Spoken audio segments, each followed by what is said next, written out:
We talk about the Calgary market every time we're on here.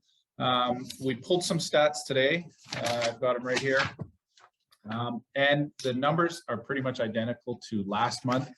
So for the month of year to date up to today, total sales are up 57%. So that's over last year. And last year was up over, it was up 70% over 2020. So we're seeing huge amount of increases in the sales volume. Average price is up 9%. So our average price year to date is up 9%. Last year at this time over 2020, it was 8%.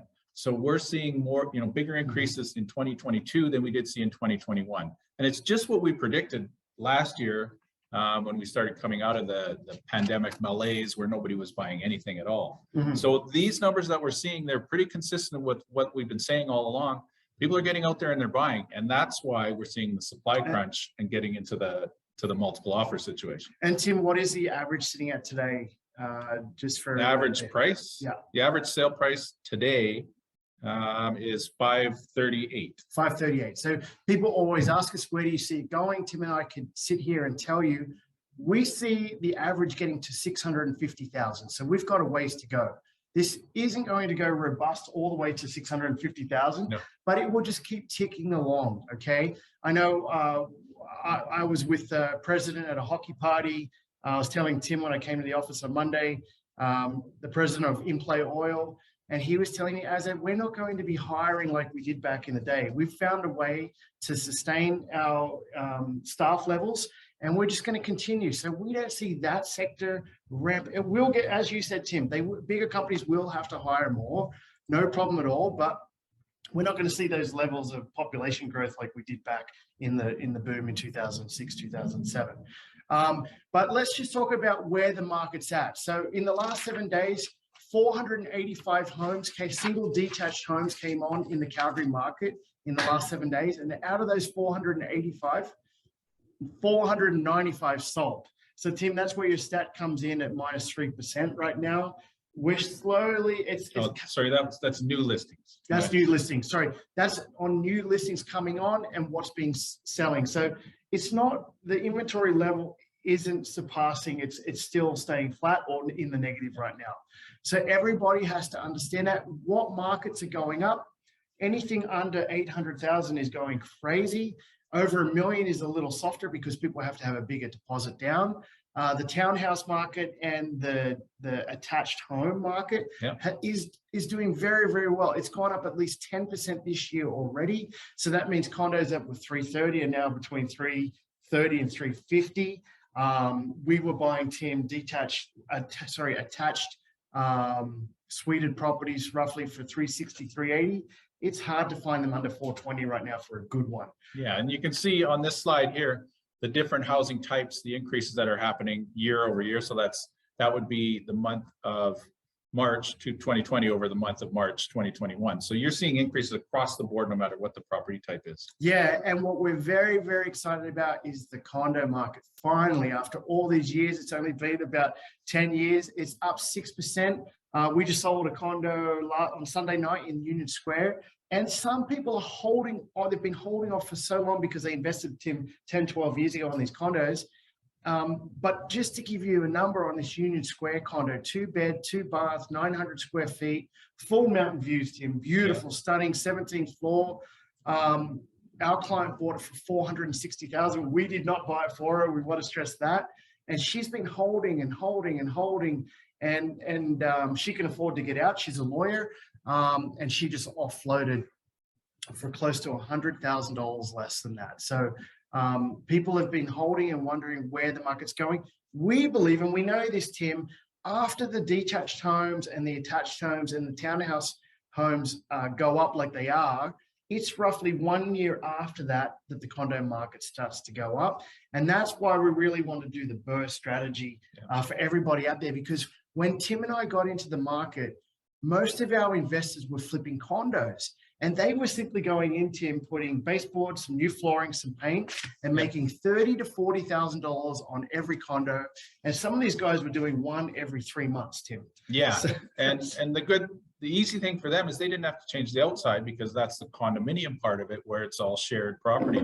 And, you know, just changing the inside of a unit, it can go a lot quicker than doing the outside, like a roof and some siding and things like that on a single family home.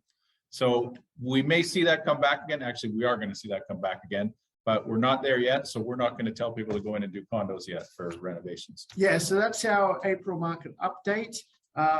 Now we're going to get Danielle in for our finance. Yes, market update. everybody's been hearing rumors about the Bank of Canada raising rates again this week. Well, odds are it's going to go up again. We'll just get Danielle to give her take on it. She'll tell us about it from a financing side. And take it away, Danielle. Thank you, guys. So of course, the regular topic of conversation in recent has been rates. What are they doing? What are we expecting them to do? And where are they at right now? So rates are obviously going up, as we all know. With inflation continuing on its path, we don't actually anticipate rates to stop going up for a while.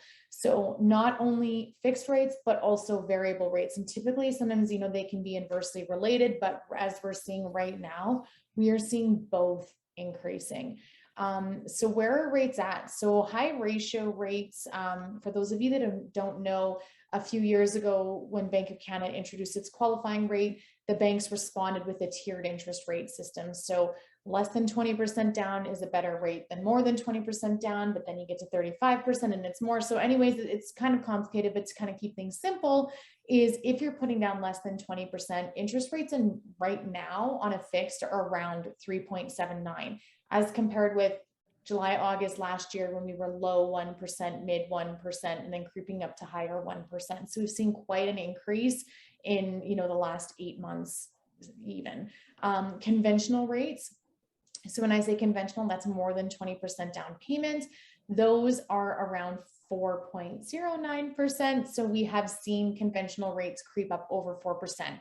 We were actually anticipating them to hit 4% closer to the summer. We're only the beginning of April and we're already seeing those interest rates. Now, what about prime? And so prime, and this is kind of what Tim alluded to earlier, is prime is currently sitting at 2.7%, but there is obviously speculation of a rate increase next week. The Bank of Canada meets again April 13th. Normally, when we see the overnight lending rate increase, for the last quite a few years, we didn't see increases. Before that, it's typically 0.25, so a quarter point increase. There's actually speculation that the next interest rate increase from the Bank of Canada is going to be 0.5%, so double what we're used to. Again, a lot of it has to do with inflation. A lot of it has to do with Canada and the market and wanting to slow down the housing market. So by increasing interest rates, their response is, or they're hoping the response is going to be to slow down the market, you know, have buyers pause for a little bit of time and maybe get used to the interest rates before we start to see buying again. So a slowing of the real estate market as well. What does this mean? Really, for one thing, qualifying rates are on the rise. So for those of you who haven't purchased recently or who, you know, aren't in it every day like I am, essentially when you're qualifying for financing, the Bank of Canada has its interest rate at 5.29%. That's what we have to plug in to qualify to say, yes, you can spend this much or no, you can't.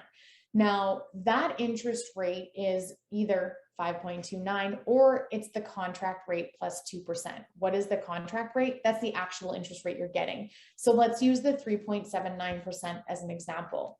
If you're getting a 3.79% interest rate on a fixed, you used to qualify back in the summer, even up until a couple months ago, at 5.29% because that was the Bank of Canada rate. Now we have to add 2% to your interest rate. If your interest rate's 3.79 and we add 2%, that's actually 5.79 instead of 5.29. So that's actually 0.5% higher qualifying interest rate than even we were at just a month ago. So what does that mean? It means that the amount that you can actually spend on a property is decreasing every time we see the fixed rates increase. So what you may have been pre-approved for a month ago, you may no longer be pre-approved for. We may have to adjust that pre-approval amount. So that's one way rates are affecting housing market.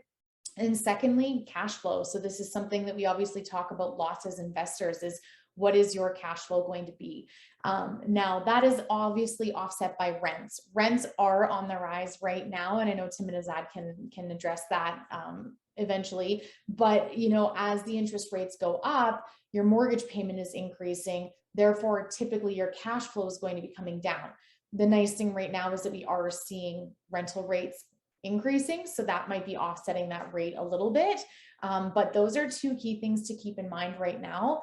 I was asked a couple weeks ago what my number one tip is in this market, and I will repeat it. It's the same number one tip today, and that is a pre-approval rate hold. So if you are thinking of purchasing or taking possession of anything within 4 months, 120 days, you really do need to be getting locked in. I can count on one hand the number of pre-approval rate holds I did in a couple of years when rates kept coming down, down, down, and the market was, either coming down or stable. But since August and rates have been going up, there's been over 65 pre-approval rate holds that I've had to do just to make sure that people are locking in and realizing the benefit of the interest rate, because they're almost increasing every day and every week right now. So that is my tip Tuesday, is rate holds right now. But other than that, if you have any interest rate questions, you can absolutely reach out, and I'll be back on in a little bit to kind of talk about the BRRRR strategy as it pertains to financing.